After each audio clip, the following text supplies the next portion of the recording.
ಲೆಕ್ಕದಲ್ಲಿ ಮಾತ್ರ ಇದೆ 10.65 ಲಕ್ಷ ಟನ್ ಗೊಬ್ಬರ. ಕರ್ನಾಟಕ ರೈತರ ಕೈಯಲ್ಲಿ ಮಾತ್ರ ಖಾಲಿ ಚೀಲ. ರಾಜ್ಯದ ಬಹುತೇಕ ಜಿಲ್ಲೆಗಳಲ್ಲಿ ಗೊಬ್ಬರಕ್ಕಾಗಿ ಪರದಾಟವನ್ನ ನಡೆಸ್ತಾ ಇರುವಂತದ್ದು. ಉತ್ತರ ಕರ್ನಾಟಕ ಭಾಗದಲ್ಲಿ ರಸಗೊಬ್ಬರದ ಸಮಸ್ಯೆ ಹೆಚ್ಚಾಗಿ ಕಾಣಿಸ್ತಾ ಇದೆ. ಕೊಪ್ಪಳ, ಗದಗ, ಹಾವೇರಿ, ಬೀದರ್, ಯಾದಗಿರಿ, ಬಳ್ಳಾರಿ, ಕಲಬುರಗಿ ಜಿಲ್ಲೆಗಳಲ್ಲಿ ಗೊಬ್ಬರಕ್ಕೆ ಪರದಾಟ ಕೂಡ ನಡೀತಾ ಇರುವಂತದ್ದು. ಚಪ್ಪಲಿಗಳನ್ನ ಸರದಿ ಸಾಲಿನಲ್ಲಿ ಇರಿಸಿ ಹಗಲು ರಾತ್ರಿ ಪರದಾಟವನ್ನ ನಡೆಸ್ತಾ ಇದ್ದಾರೆ.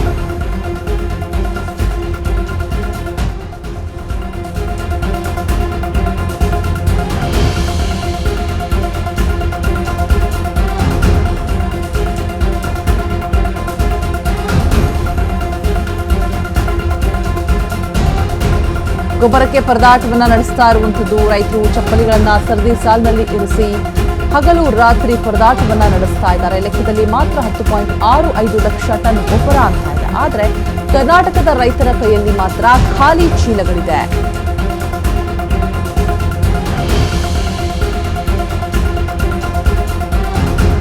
ರಾಜ್ಯದ ಬಹುತೇಕ ಜಿಲ್ಲೆಗಳಲ್ಲಿ ಇದೀಗ ಗೊಬ್ಬರಕ್ಕಾಗಿ ಪರದಾಟವನ್ನು ನಡೆಸ್ತಾ ಇರುವಂತದ್ದು. ಉತ್ತರ ಕರ್ನಾಟಕ ಭಾಗದಲ್ಲೇ ರಸಗೊಬ್ಬರದ ಸಮಸ್ಯೆ ಹೆಚ್ಚಾಗಿ ಕಾಣಿಸ್ತಾ ಇದೆ.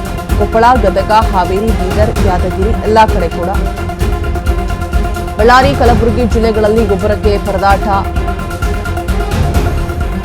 ಚಪ್ಪಲಿಗಳನ್ನ ಸರದಿ ಸಾಲಿನಲ್ಲಿ ಇರಿಸಿ ಹಗಲು ರಾತ್ರಿ ನಡೆಸ್ತಾ ಇರುವಂತಹ ಪರದಾಟ.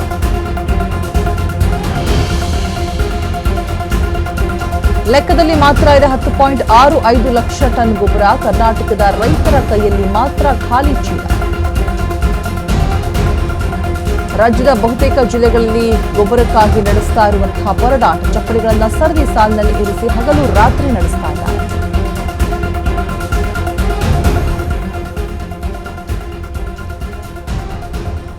ಕೊಪ್ಪಳ, ಗದಗ, ಹಾವೇರಿ, ಬೀದರ್, ಯಾದಗಿರಿ ಎಲ್ಲಾ ಕಡೆ ಕೂಡ ರೈತರ ಕೈಯಲ್ಲಿ ಮಾತ್ರ ಖಾಲಿ ಚೀಲಗಳಿದೆ. ಸೊ ಈ ಬಿತ್ತನೆ ಬೀಜ ಆದಂತಹ ಸಂದರ್ಭದಲ್ಲಿ ಮೊದಲಿಗೆ ಗೊಬ್ಬರ ಅಂದ್ರೆ ಒಂದು ರೌಂಡ್ ಗೊಬ್ಬರವನ್ನ ಹಾಕದೆ ಹೋದ್ರೆ ಫಸಲು ಬರುವಂಥದ್ದು ಮೊದಲನೇ ಬಾರಿಗೆ ಕಡಿತ ಆಗೊಳ್ಳುತ್ತೆ. ಸೊ ಹಾಗಾಗಿ ಈಗ ಮೇನ್ಲಿ ಮುಂಗಾರು ಆದಂತಹ ಸಂದರ್ಭದಲ್ಲಿ ಬೀಜವನ್ನ ಬಿತ್ತಾದಂತಹ ಸಂದರ್ಭದಲ್ಲಿ ಮೊದಲು ಗೊಬ್ಬರ ತುಂಬಾ ಬೇಡಿಕೆ ಇರುತ್ತೆ ರೈತರಿಗೆ. ಬಟ್ ಇದೇ ಸಮಯದಲ್ಲಿ ಖಾಲಿ ಚೀಲವನ್ನು ಹಿಡ್ಕೊಂಡು ಹೋಗಬೇಕಾದಂತಹ ಪರಿಸ್ಥಿತಿ. ರಾಜ್ಯ ಸರ್ಕಾರದ ವಿರುದ್ಧ ಬಿಜೆಪಿ ನಾಯಕರು ಸಾರ್ತಾ ಇರುವಂತಹ ಸಮರ. ಮುಂಗಾರು ಆರಂಭ ಆಗಿದೆ, ರೈತರ ಬಿತ್ತನೆಗೆ ಸಜ್ಜಾಗಿದ್ದಾರೆ ಈಗ ಆಲ್ರೆಡಿ. ಆದ್ರೆ ಕಾಂಗ್ರೆಸ್ ಸರ್ಕಾರ ಮಾತ್ರ ಗೊಬ್ಬರವನ್ನ ಕೊಡ್ತಾ ಇಲ್ಲ. ಸರ್ಕಾರ ಇದೆಯೋ ಇಲ್ಲವೋ ಗೊತ್ತಿಲ್ಲ, ಕೃಷಿ ಸಚಿವರಂತೂ ಇಲ್ಲ. ಗೊಬ್ಬರ ಇದೆಯಾ ಇಲ್ವಾ ಅಟ್ಲೀಸ್ಟ್ ರೈತರ ಗೊಬ್ಬರಕ್ಕಾಗಿ ಹಗಲು ರಾತ್ರಿ ಅಲ್ದಾಡ್ತಾ ಇದ್ದಾರೆ.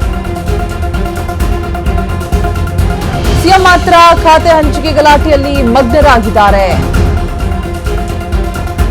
ರಾಜ್ಯ ಸರ್ಕಾರದ ವಿರುದ್ಧ ವಿಜೇಂದ್ರ ಆರ್ ಅಶೋಕ್ ಕಿಡಿಕಾರ್ತಾ ಇದ್ದಾರೆ.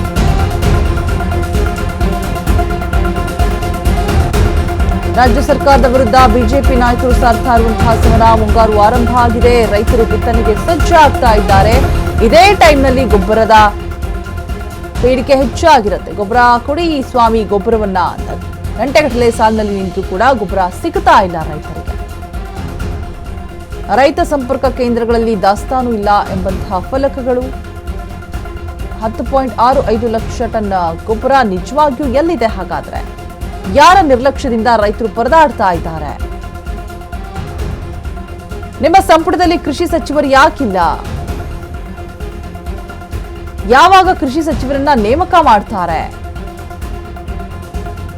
ರಾಜ್ಯ ಸರ್ಕಾರಕ್ಕೆ ಬಿಜೆಪಿ ಜೆಡಿಎಸ್ ಪ್ರಶ್ನೆ ಮೇಲೆ ಪ್ರಶ್ನೆಗಳ ಸುರಿಮಳೆಗಳನ್ನ ಗೈತಾ ಇದೆ. ಎಕರೆಗೆ ಕೇವಲ 1 ಚೀಲ ಮಾತ್ರ ಕೊಟ್ಟು ಮೋಸವನ್ನ ಮಾಡ್ತಾ ಇದ್ದಾರೆ. ಗಂಟೆಗಟ್ಟಲೆ ಸಾಲಿನಲ್ಲಿ ನಿಂತರೂ ಕೂಡ ಗೊಬ್ಬರ ಸಿಗ್ತಾ ಇಲ್ಲ. ಖಾಲಿ ಚೀಲವನ್ನ ತೆಗೆದುಕೊಂಡೇ ವಾಪಸ್ ಹೋಗಬೇಕಾದಂತಹ ಪರಿಸ್ಥಿತಿ ಇದೆ. ರೈತ ಸಂಪರ್ಕ ಕೇಂದ್ರಗಳಲ್ಲಿ ದಾಸ್ತಾನು ಇಲ್ಲ ಎನ್ನುವಂತಹ ಫಲಕ ಕೂಡ. 10.65 ಲಕ್ಷ ಟನ್ ಗೊಬ್ಬರ ನಿಜವಾಗಿಯೂ ಕೂಡ ಎಲ್ಲಿದೆ? ಯಾರ ನಿರ್ಲಕ್ಷ್ಯದಿಂದ ರೈತರು ಪರದಾಡ್ತಾ ಇದ್ದಾರೆ?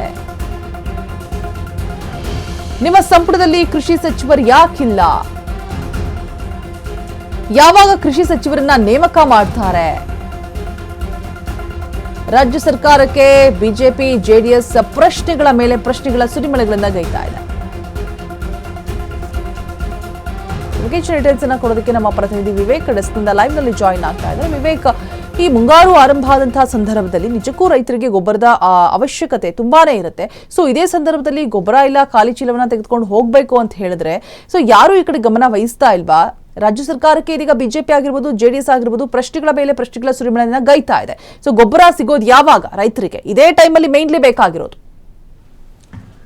ಎಸ್ ರೋಜಾ, ನಮ್ಮ ದಿನಚರಿ ನಡಿಬೇಕಂದ್ರೂ ಕೂಡ ರೈತ ಬಹಳ ಮುಖ್ಯ. ಅಂತ ರೈತನಿಗೆ ಈಗ ಈ ಸಂದರ್ಭದಲ್ಲಿ ಮೋಸ ಆಗ್ತಿದೆ ಅನ್ನೋ ಒಂದು ಮಾತುಗಳು ಕೂಡ ಕೇಳಿಬರ್ತಾ ಇದೆ. ಯಾಕಂದರೆ ಈಗಾಗಲೇ ಏನು ಕೇಂದ್ರ ಸರ್ಕಾರದಿಂದ ಬಂದಿರತಕ್ಕಂಥ 18 ಲಕ್ಷ ಟನ್ ಗೊಬ್ಬರದಲ್ಲಿ 8 ಲಕ್ಷ ಟನ್ ಮಾತ್ರ ಈಗಾಗಲೇ ಸೇಲ್ ಆಗಿರ್ತಕ್ಕಂಥದ್ದು. ಇನ್ನುಳಿದ 10 ಲಕ್ಷಕ್ಕೂ ಚಿಲ್ಲರೆ ಟನ್ ಎಲ್ಲೂ ಹೋಯಿತು, ಯಾಕೆ ರೈತರಿಗೆ ಸಿಗುತ್ತಿಲ್ಲ, ಯಾಕೆ ಆಭಾಸ ಆಗ್ತಾ ಇದೆ ಅನ್ನೋ ಒಂದಿಷ್ಟು ಪ್ರಶ್ನೆಗಳು ಕೂಡ ಈ ಸಂದರ್ಭದಲ್ಲಿ ಉದ್ಭವ ಆಗ್ತಿದೆ. ಜೊತೆಗೆ ಇದ್ರ ಜೊತೆಗೆ ನಾವು ನೋಡ್ತಾ ಹೋದರೆ ರಾಜ್ಯ ಸರ್ಕಾರದಲ್ಲೂ ಕೂಡ ಒಂದಿಷ್ಟು ಗೊಂದಲ ಕೂಡ ಇದೆ. ಇಲ್ಲಿವರೆಗೂ ಕೂಡ ಕೃಷಿ ಸಚಿವರು ಯಾರು ಅಂತ ಕೂಡ ನೇಮಕ ಮಾಡಿಲ್ಲ. ಕಳೆದ 10-15 ದಿನಗಳಿಂದ ರಾಜ್ಯದಲ್ಲಿ ಕೃಷಿ ಸಚಿವರು ಯಾರು ಕೂಡ ಇಲ್ಲ. ಈ ಪರಿಸ್ಥಿತಿ ಅಂದರೆ ಈ ಸಂದರ್ಭ ಏನು ನಿರ್ಮಾಣವಾಗಿದೆ, ಈ ಪರಿಸ್ಥಿತಿ ಈಗ ಸದ್ಯದ ಮಟ್ಟಿಗೆ ರೈತರಿಗೆ ಗೊಬ್ಬರ ಸಿಗ್ತಿಲ್ಲ, ಈ ಪರಿಸ್ಥಿತಿಯನ್ನು ಯಾರು ಕೂಡ ಅವಲೋಕಿಸ್ತಿಲ್ಲ, ಅಂದರೆ ನೋಡ್ತಾ ಇಲ್ಲ, ಅವರ ಬಳಿ ಯಾರು ಕೂಡ ಹೋಗ್ತಾ ಇಲ್ಲ, ಎಲ್ಲಿ ಪ್ರಾಬ್ಲಮ್ ಆಗ್ತಾ ಇದೆ ಅಂತ ಕೂಡ ಸರಿಪಡಿಸ್ತಕ್ಕಂಥ ಕೆಲಸಕ್ಕೆ ಎಲ್ಲೂ ಕೂಡ ಸರ್ಕಾರ ಮುಂದಾಗ್ತಿಲ್ಲ. ಯಾಕಂದರೆ ಮೊದಲನೇದಾಗಿ ಸರ್ಕಾರದ ಬಳಿ ಕೃಷಿ ಸಚಿವರು ಕೂಡ ಇಲ್ಲ. ಆ ನಿಟ್ಟಿನಲ್ಲಿ ಯಾರು ಕೂಡ ಹೋಗಿ ಇದನ್ನು ಸರಿಪಡಿಸ್ತಕ್ಕಂಥ ಕೆಲಸ ಮಾಡ್ತಿಲ್ಲ. ಜೊತೆಗೆ ಈಗಾಗಲೇ ನಾವು ನೋಡಿದ್ವಿ, ಈ ಹಿಂದೆ ಕೂಡ ಒಂದು ಬಾರಿ ಇದೇ ರೀತಿಯಾಗಿ ಗೊಬ್ಬರದಲ್ಲಿ ಅಭಾವ ಸೃಷ್ಟಿಯಾಗಿತ್ತು.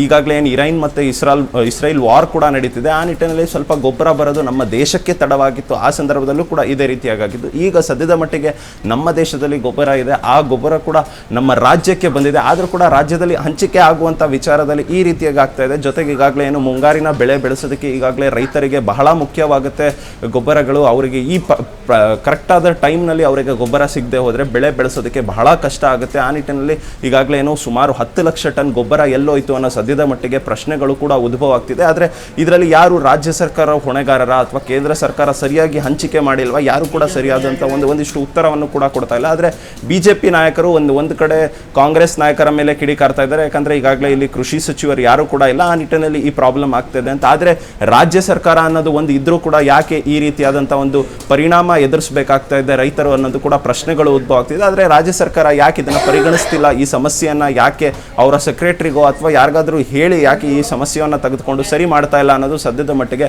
ಉದ್ಭವ ಆಗ್ತಿರುವಂಥ ಪ್ರಶ್ನೆ. ಜೊತೆಗೆ ಈಗಾಗಲೇ ಏನು 10 ಲಕ್ಷಕ್ಕೂ ಹೆಚ್ಚು ಟನ್ ಈಗಾಗಲೇ ಏನು ಗೊಬ್ಬರ ಇತ್ತು, ಅದು ಎಲ್ಲಿ ಹೋಗಿದೆ, ಎಲ್ಲಿ ಕಾಣೆ ಆಗಿದೆ, ಯಾರು ಕಳ್ಳಸಂತೆಯಲ್ಲಿ ಕಳ್ಳ ಮಾರಾಟ ಯಾರಾದರೂ ಮಾಡಿದಾರಾ ಅನ್ನೋದು ಕೂಡ ಒಂದಿಷ್ಟು ಪ್ರಶ್ನೆಗಳು ಉದ್ಭವ ಆಗ್ತಿದೆ. ಆದರೆ ಸದ್ಯದ ಮಟ್ಟಿಗೆ ಈಗಾಗಲೇ ಈ ವಿಚಾರ ಏನು ನಡೀತಿದೆ, ಇದನ್ನೇನಾದರೂ ರಾಜ್ಯ ಸರ್ಕಾರ ಗಂಭೀರವಾಗಿ ತೆಗೆದುಕೊಳ್ಳದೆ ಹೋದರೆ ಮುಂದಿನ ದಿನಗಳಲ್ಲಿ ಅಥವಾ ಈಗೇನು ರೈತರಿಗೆ ಅಭಾವ ಸೃಷ್ಟಿಯಾಗಿದೆ ಇದು ಒಂದು ರೀತಿಯಾಗಿ ಆಕ್ರೋಶ ಆಗಿ ಹೊರಹಾಕುವಂಥ ಎಲ್ಲ ಸಾಧ್ಯತೆಗಳು ಕೂಡ ಇದೆ. ಆ ನಿಟ್ಟಿನಲ್ಲಿ ಆದಷ್ಟು ಬೇಗ ರಾಜ್ಯ ಸರ್ಕಾರ ಈಗಾಗಲೇ ರೈತರಾಗಿರುವಂಥ ಸಮಸ್ಯೆಯನ್ನು ಬಗೆಹರಿಸದೆ ಹೋದರೆ ಇದು ಮುಂದಿನ ದಿನಗಳಲ್ಲಿ ಹೋರಾಟಗಳು ಕೂಡ ಆಗುವಂಥ ಎಲ್ಲ ಲಕ್ಷಣಗಳು ಕೂಡ ಕಂಡು ಬರ್ತಾ ಇದೆ. ರೋಜಾ, ರೈಟ್, ಥ್ಯಾಂಕ್ ಯು ವಿವೇಕ್, ತಮ್ಮೆಲ್ಲ ಅಪ್ಡೇಟ್ಸ್ಗಾಗಿ.